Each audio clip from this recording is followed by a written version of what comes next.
Hey guys, I'm going to do a demonstration for you today from my lab at Gloversville High School. Before I get started, I just want to say a couple things.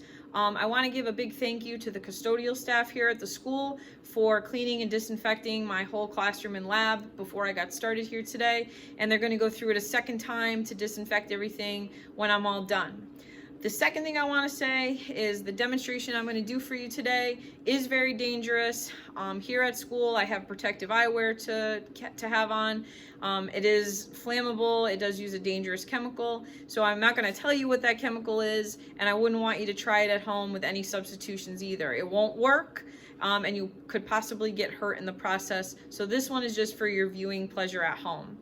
This demo is called the Gummy Bear Sacrifice. I'm going to take a gummy bear here, just your regular old Harbo brand gummy bear, and I'm going to put it into a molten mixture or a molten sample of an ionic compound that contains potassium, which is why the light that you're going to see emitted from this reaction is sort of a pink color. If you remember from my flame demo the other day, certain elements give off certain colors of flame. Potassium tends to give off a pinkish color. This compound also contains 4 oxygen atoms, which is what really gets the reaction going. It's a strong oxidizer, so it gives you a pretty spectacular display. Right now, I am going to be melting the sample of the ionic compound. One thing I want to talk about when you see something melt, and I'm going to show you that up close, is there is a big difference, a distinct difference between melting something and dissolving something. I find that sometimes people use those two terms interchangeably and they're completely different. When you dissolve something, you're adding it into a solvent. Many times that's water. So you're taking it and you're spreading the particles apart by distributing them throughout, like I said, a solvent like water. When you melt something, that is because you are adding heat into the substance to make it go from a solid to a liquid. That's what I'm doing here right now. I'm taking this ionic compound and heating it down into its pure liquid form.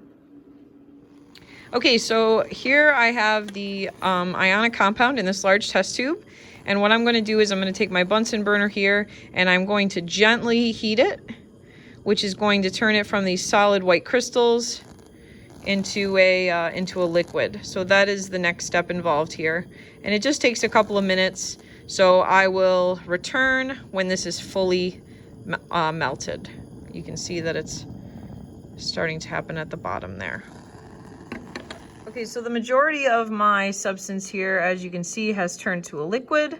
There is still a little bit of solid there at the bottom, but that shouldn't get in the way of what we want here today. Now I'm going to drop this gummy bear in. The reaction is going to get going immediately. Some things that I want you to be looking for at home are, how do we know a chemical reaction is happening? You might hear sound, you might see light produced, you might see a color change, a gas produced, smoke being given off, so evidence of combustion. All kinds of things for you to be paying attention to at home so that we know that this chemical reaction is taking place. Are you ready? All right, here we go.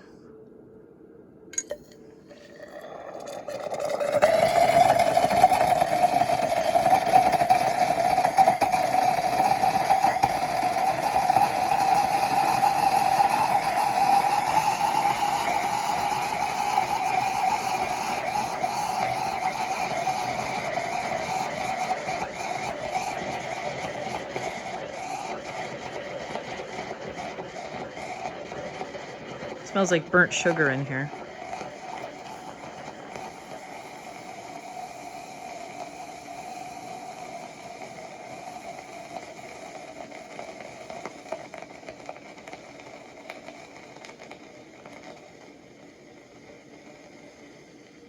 Whew.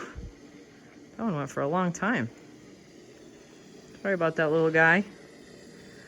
Now that is all sugar coated on the inside of that test tube. And there you go.